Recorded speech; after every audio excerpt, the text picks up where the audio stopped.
bisa kita pakai. Nah, ini trik cepatnya.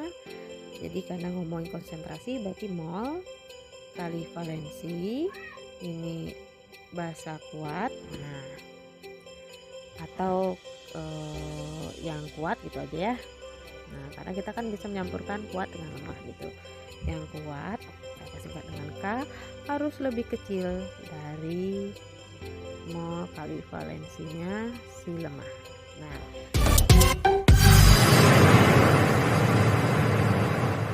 oke adik-adik, ini soal yang pertama kimia yang paling sering keluar di UTBK ya. Ini topiknya adalah materi asam basa. Bisa buffer, bisa hidrolisis, bisa menghitung pH campuran maupun non campuran. Oke, dari soal ini disediakan ilustrasi yang menanyakan di antara ini ketiga ilustrasi itu yang dapat membentuk larutan penyangga yang mana sih? Oke, kita langsung saja ya. Nah, atau adik-adik bisa pause dulu, kemudian cari bersama-sama. Nanti jawabannya kita cocokkan. Oke, langsung saja Kak Eka bahas. Di sini kita kenalin dulu larutan penyangga itu terbentuk dari reaksi apa. Oke, ya, jadi larutan penyangga ini dia dapat terbentuk jika kita mereaksikan basa kuat, saya Kak Eka singkat dengan BK, dengan asam lemah Al ya, dengan syarat si lemah ini mesti berlebihan. Oke, begitu sebaliknya, asam kuat jika direaksikan dengan basa lemah dengan syarat ini yang lemah mesti berlebihan, maka inilah yang disebut dengan larutan buffer ya, atau penyangga. Oke. Ya, trik cepatnya bisa kita pakai. Nah, ini trik cepatnya. Jadi karena ngomongin konsentrasi berarti mol kali valensi, ini basa kuat. Nah, atau yang kuat gitu aja ya. Nah, karena kita kan bisa menyampurkan kuat dengan lemah gitu. Yang kuat kita singkat dengan K harus lebih kecil dari mol kali valensinya si lemah. Nah, itu trik cepatnya. Nah, agar kita mengetahui bahwa ini buffer atau tidak. Oke, jadi kalau sudah ketemu mol kali valensinya si kuat dengan lebih kecil dari mol kali valensinya lemah, maka ini kita bisa sebut dia adalah buffer. Oke, sampai sini adik-adik paham. Nah, sekarang di soal ini dia menanyakan larutan penyangga. Di sini dia mencampurkan antara atau tepatnya mereaksikan basa kuat dengan asam lemah ya. Dari mana kita tahu ada asam lemah? Di sini ada Ka-nya. Oke, so pasti itu asam lemah. Nah, di antara ketiga ini yang mana yang buffer atau penyangga? Berarti kita cari yang lemah mesti berlebihan. Nah, syaratnya buffer gitu, berlebihan. Oke, ini mesti berlebihan ya, berlebihan. Oke, nah diantara A, B, C yang mana yang berlebihan asamnya? Kita cari butiran putih yang lebih banyak. Nah, kalau dilihat yang lebih banyak butiran putihnya adalah yang C. Jadi yang termasuk larutan penyangga adalah yang C. Tapi oke, sampai sini adik-adik paham? Tapi kalau Kak Eka rubah soalnya ini ya, kalau yang ditanya seandainya adalah larutan hidrolisis, yang mana menurut adik-adik larutan hidrolisis? Oke, nah caranya gini. Kalau larutan hidrolisis itu ada dua, ada yang parsial, ada yang total. Nah, kalau parsial itu bisa dibuat dengan cara mol kali valensi si kuat harus sama dengan mol kali valensinya si lemah. Nah, kalau adik-adik sudah dapatkan seperti ini, di mana mol kali valensinya mereka sama, maka ini adalah hidrolisis. Oke, artinya konsentrasi kuat dengan lemah mesti sama. Ini hidrolisis parsial. Ya. di antara soal ini, ya kalau total gimana ya? Total berarti yang lemah dengan lemah, dengan syarat tetap sama juga, harus sama molnya. Oke. Nah, di antara A, B, C ini adakah yang bersifat hidrolisis? Oke, kita lihat. Kita harus cari butiran hitam sama butiran putihnya mesti sama ya. Butiran hitam yang nomor A ini ada 6 dan kemudian putihnya juga ada 6. Nah, jadi yang kalau dilihat yang A ini adalah hidrolisis. Oke, tetapi di soal ini karena dia menanyakan buffer, tentu jawabannya adalah C ya. Tapi adik-adik kalau nanti yang keluar buat adik-adik baik itu hidrolisis maupun buffer, adik-adik sudah bisa membedakan mana buffer sama hidrolisis kan? Gunakan cara yang Kak Eka berikan. Oke, kita lanjut soal selanjutnya. Oke, kita langsung saja ini soal selanjutnya. Ya, untuk soal ini topiknya termokimia ya adik-adik ya, termokimia. Jadi di soal sini pernyataan yang benar tentang grafik di atas adalah, jadi kita kenalin dulu ini reaksi A ditambah B dalam membentuk si P. Nah, ternyata dalam reaksi ini ada 2 tahap. 2 tahapnya adalah yang pertama dia bisa membentuk 2 kompleks. Nah, 2 kompleksnya ini adalah yaitu B bintang ini sama C ini. Nah, di sini pada tahap membentuk reaksi A tambah B menjadi P ini dia mampu membentuk 2 kompleks yaitu AB bintang sama C bintang itu ya.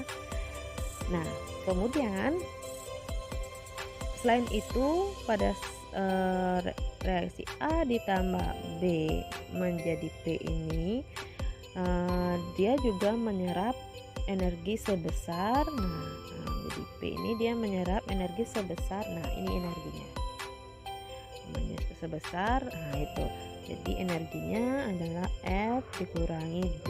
Nah, dia mampu menyerap ya.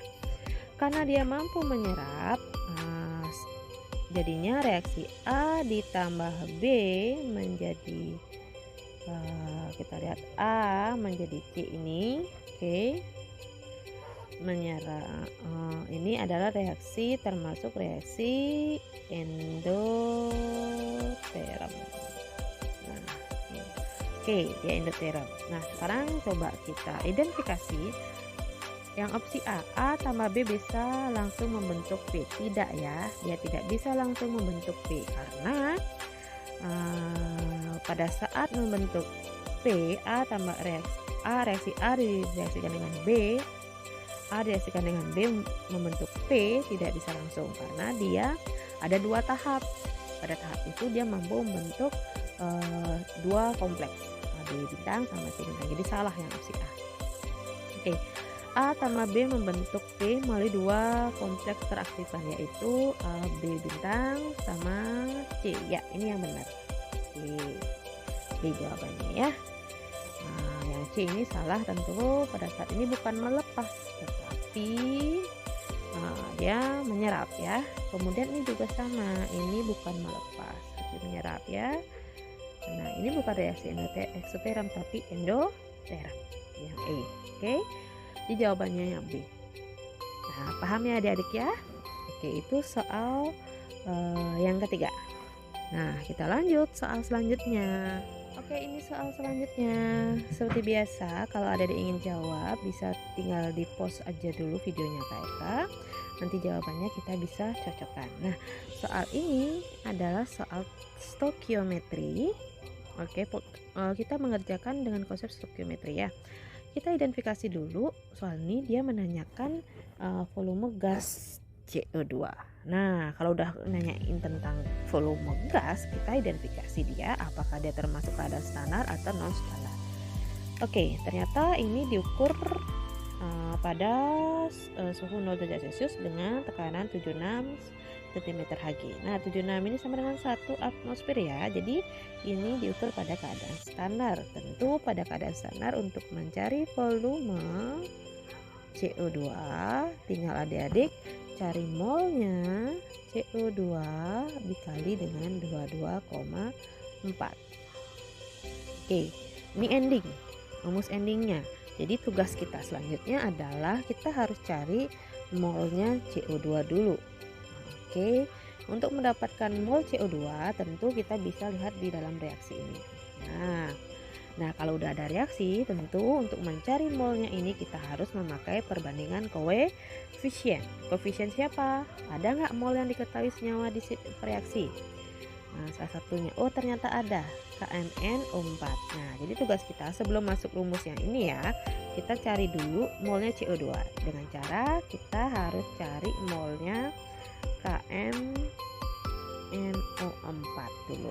Nah, di sini ada molar, ada volume. Nah, tinggal kita kali aja volume dengan molarnya jadi milimol ya. 0,2 molar. Oke, kita dapat ini tewas berarti 4 milimol.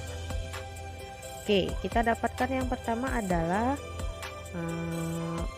molnya KMnO4. Nah, sehingga dengan perbandingan koefisien adik-adik bisa dapatkan molnya CO2-nya. Oke, koefisien CO2-nya ada 10. Nah, koefisiennya KMnO4 kita bisa lihat di NnO4 ini ada 2 ya.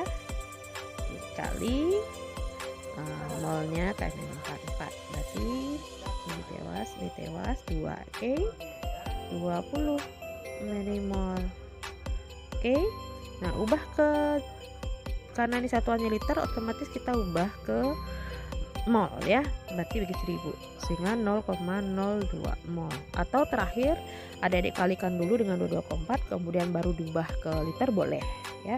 Di sini Kak Eka ubah dulu ya. Berarti ini mol CO2-nya adalah 0,02 dikali 22,4. Nah, sehingga didapatkan volumenya adalah 0,448 liter. Oke, cocok ya. Jawabannya adalah jadi D. Oke, bisa ya adik-adik ya. Nah, jadi jawaban kita sama ya. Oke, kita lanjut ke soal selanjutnya. Ya, soal selanjutnya ini menanyakan reaksi yang tidak dapat menghasilkan asam asetat. Berarti adik-adik harus bisa memahami reaksi-reaksi organik ya. Nah, baik itu hidrokarbon, aldehid, keton, dan yang lainnya.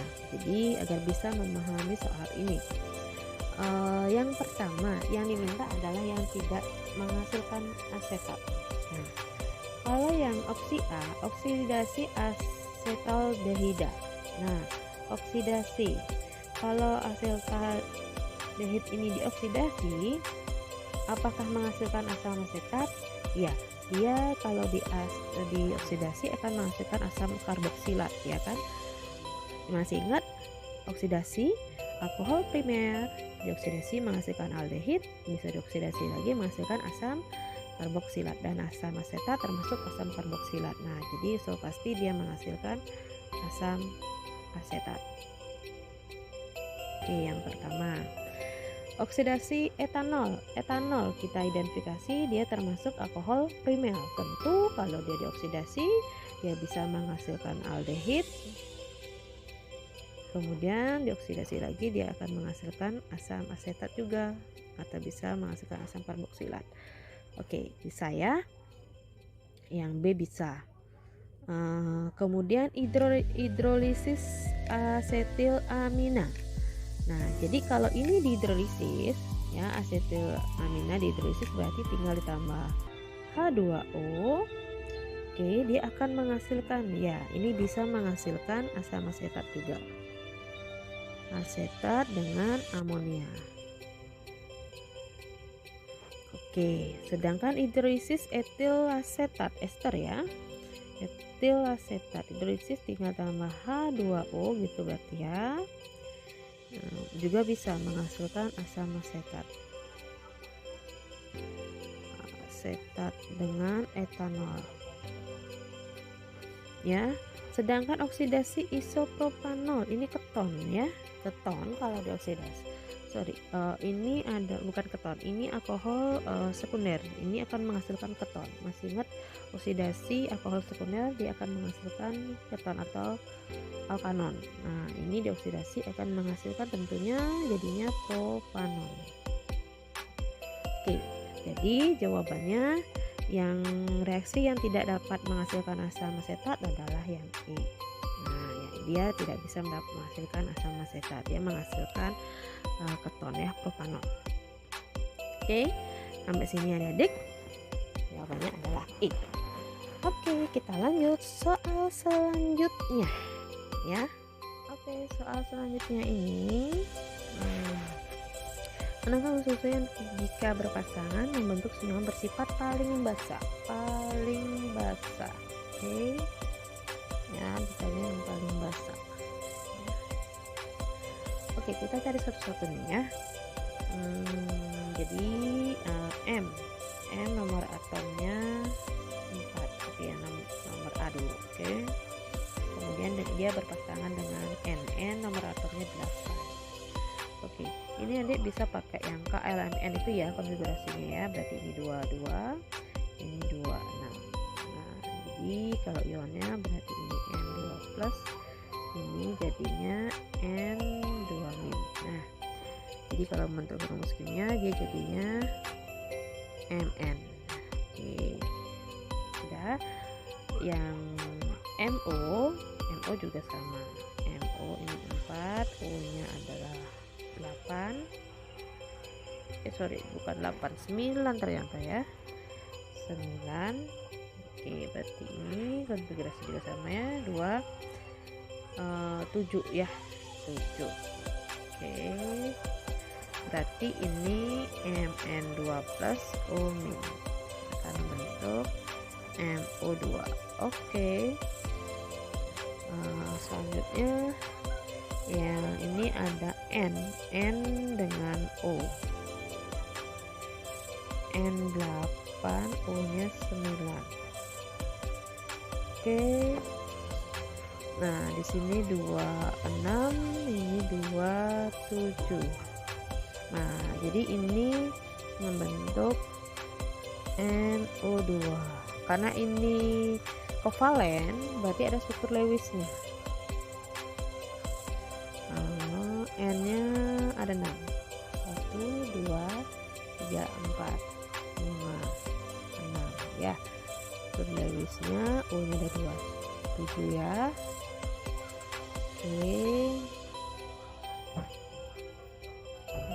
Oke, itu struktur Lewisnya. Selanjutnya NP ya, N dengan P. N-nya 8, P-nya berapa? 12. Oke, 26, 282. Oke. Nah, ini N2-, kemudian P2+. Nah, ini bisa membentuk NP. Selanjutnya PQ ya, PQ P12, Q-nya 20. 282.